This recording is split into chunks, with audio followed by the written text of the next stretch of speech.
Howdy, friend. Sam Houston here, hoping you're living in high cotton. And if you're lucky enough to be in Texas, I know you're most of the way there. Now enjoy your daily dose of Texas history and Texas pride. Howdy, friend. Welcome back to the Feed Bandit podcast. Jimmy back with you, and on this, your Texas History Roundup for October 2nd. In 1835, a seminal, critical thing happened on this day, October 2nd, 1835, and that was Battle of Gonzales took place, sparking the legend of the Come and Take It cannon.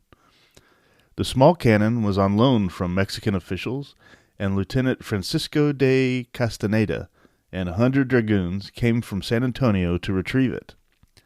Because of tensions between Texians and the centralist government, Castaneda was ordered to avoid conflict. But when he crossed the Guadalupe River near Gonzales to retrieve the cannon, the Texians challenged his men to come and take it, and a brief skirmish took place.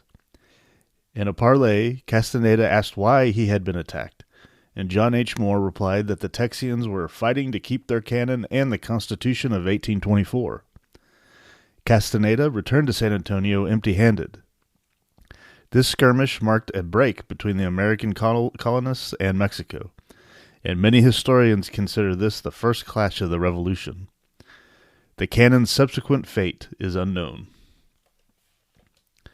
In 1897, newspaperman William C. Brand was kidnapped in Austin by Baylor University students and taken to their campus in Waco, where he was pressured to retract negative statements he made about Baylor, but he refused. Brand had a reputation as a vitriolic editorialist, two primary targets being Baylor and the Baptist Church. 6 months later, on April 1, 1898, during a visit to Waco, Brand was shot by a Baylor supporter on Main Street. But before he died, Brand returned fire and killed his assailant. What a story. In 1918, Molly K. Bailey died in Houston. After coming to Texas from Alabama in 1879, she formed the Bailey Circus and billed herself as the Circus Queen of the Southwest. The circus was advertised as a Texas show for Texas people, featured 3 flags, the U.S., Texas, and Confederate, and gave free passes to War of Northern Aggression veterans.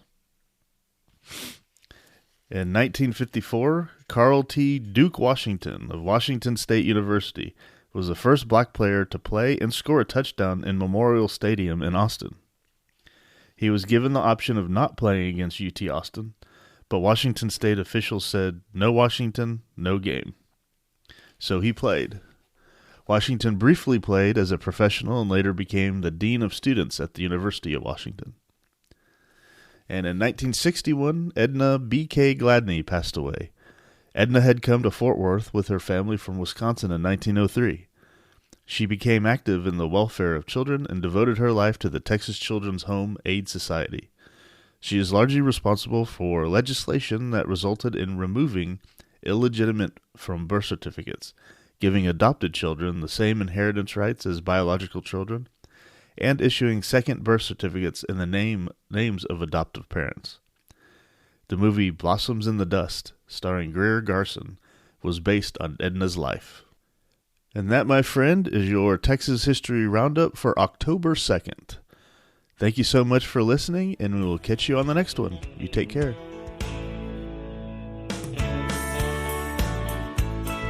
Well, there you have it. If you like our podcast, check us out at feedbandit.com. There you'll find awesome Texas First outdoors gear and apparel. Your purchase helps support the Bandits and keeps this podcast on the air, fighting for you and for Texas. Remember, preserve the tradition, protect the legacy. Until next time.